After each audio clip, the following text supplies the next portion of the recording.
मेरा नाम प्रीति यादव है और मैंने अभी 2023 में पीसीएस में जेल सुपरिटेंडेंट पद पर मेरा सिलेक्शन हुआ है। मेरे जो पिताजी हैं वो फार्मर हैं, बाकी बिजनेस भी है थोड़ा बहुत।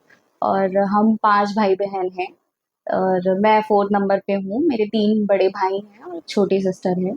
ये मेरे सभी भाई बहन की शादी हो चुकी है। वो मुझसे छोटी हैं, उनकी शादी हो चुकी है। शादी के बाद जैसे छोटी बहन की अगर शादी हो जाती है तो बड़ी बहन पे तो प्रेशर पड़ता ही है शादी का। तो वैसे पारिवारिक में भी यही था कि मुझे ये बोला गया था कि आखिरी साल मिल रहा है आपको तैयारी के लिए और उसके बाद हम शादी का देखेंगे। और समाज की तरफ से तो बहुत ही ज्यादा नेगेटिव ही था। सब लोगों का यही कहना था कि अरे कुछ और सीन चल रहा है भाग गई है, पता नहीं क्या है। वो लोगों को तैयारी के बारे में मतलब उन लोगों को लगता है कि क्या ही तैयारी कर रही है, इतनी साल से है, अब तक हुआ क्यों नहीं अगर तैयारी ही कर रही है तो। आगे अड़ोस अड़ोस पड़ोस के भी यही बोलते थे कि अरे कब तक अपने पापा का पैसा खर्च बर्बाद करोगी अब तो शादी कर लो। यही रहता था लोगों का सुनाना। लेकिन मम्मी पापा ने थोड़ा सा बहुत सपोर्ट किया है मुझे। उनका ये था कि कोई कुछ भी बोल रहा हो, लेकिन हम तैयारी करवाने के लिए अगर गए हैं, अगर इस फील्ड में उतरी हो तो कुछ करके ही रहो। और ऐसे हम नहीं तुम्हें मतलब बैठने देंगे। कभी कभी मैं भी डिमोटिवेट हो जाती थी, जैसे रिजल्ट प्री नहीं होते थे, मतलब 4 मेरे पीसी यूपी पीएससी के प्री हुए और 3 यूपीएससी के प्री नहीं हुए, मतलब 7 प्री नहीं हुए। उसके बाद फिर ये 5वां अटेम्प्ट था मेरा प्री का। और उसके बाद मेंस हुआ और इंटरव्यू हुआ और पहली बार में ही मेरा हुआ सिलेक्शन प्री के बाद।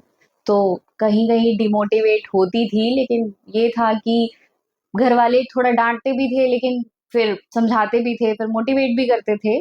तो उसी का ये है कि आज मेरा हुआ है सिलेक्शन और मैं यहाँ पे हूँ अभी।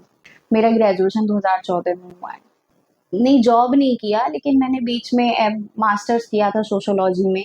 और फिर बीएड भी किया था। अभी इस साल बीएड के एग्जाम दिए थे।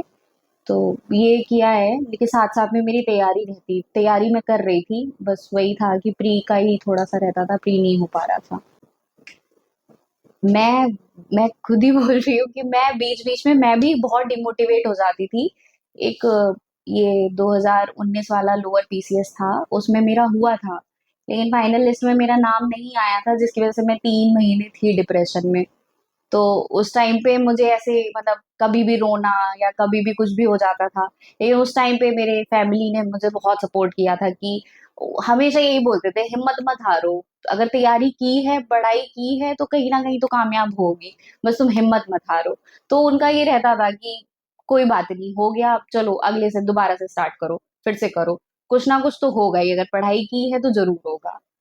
मैं तो यही बोलूंगी कि भाई अगर आप, पहले तो पेरेंट्स से ही कहूंगी कि शादी का दबाव इतना डालने की जरूरत नहीं है, क्योंकि मैं मेरे जैसे समाज के लोग जो भी कहते हैं, अब उन लोगों का कहना तो पता नहीं क्या क्या निगेटिव बातें बोली हैं, मैं क्या मतलब बोल नहीं सकती इसमें। तो लेकिन ये है कि मेरे माँ बाप थे, उनको मुझ पे भरोसा था। उन वो मेरे पीछे थे कि हाँ भाई जो हो रहा है हम देख लेंगे, जो कुछ बोल रहा है बोलने दो, आप अगर तैयारी कर रहे हो आप अपना वो माइंडसेट लेके चलो कि जब आपका हो जाएगा तो यही लोग जो हैं वो आपके बारे में अच्छा अच्छा बोलेंगे। तो आप जो है आप तैयारी करो और इसी चीज पे फोकस रखो, बाकी दुनिया जहाँ जो बोल रहा है बोलने दो, बस आप अपनी तैयारी करो। तो वो कहीं ना कहीं मेरे माँ बाप पीछे मुझे इस तरीके के मतलब मोटिवेट करते थे, तो उसकी वजह से मैं भी थोड़ा बीच में हो जाती थी मोटिवेट कि हाँ करना है, अब आ गए इस फील्ड में तो करना है, फिर कैसे भी करना है लेकिन करना है। मैं मुझे नहीं पता मैं उनसे बात मेरी तो होती नहीं है, मुझे तो बस सुनने को मिलता था कि इसने ये बोल दिया उसने वो बोल दिया।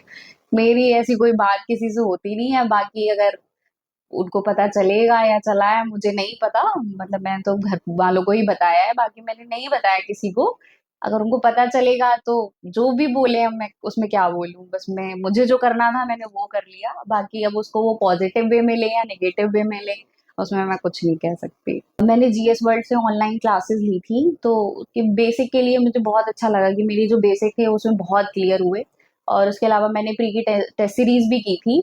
और उसके अलावा मैंने करंट अफेयर भी रेगुलर जो यूट्यूब पे रहता था उसका, मैं उसको करंट अफेयर को मैंने किया था कि उसको रेगुलर बेस पे मैंने किया था, तो उसका मुझे बहुत फायदा हुआ है। मैं तो यही कहूँगी कि करंट अफेयर को बहुत रिवाइज़ कीजिए और आपके जो नोट्स हैं, जो नोट्स बने हुए हैं, उन्हीं नोट्स को रिवाइज़ कीजिए, एक्स्ट्रा नहीं पढ़ना है। बाकी टेस्ट सीरीज़ जितनी भी हैं, उतनी टेस्ट सीरीज़ लगाइए। जीएस वर्ल्ड की भी टेस्ट सीरीज़ अच्छी हैं। तो टेस्ट सीरीज़ कीजिए, करंट अफेयर कीजिए और फिर वही अपना जो भी जीएस का है, जितने नोट्स बने हुए हैं, उसको ही रिवाइज़ कीजिए। एक्स्ट्रा पढ़ने की इतना नहीं रहता है।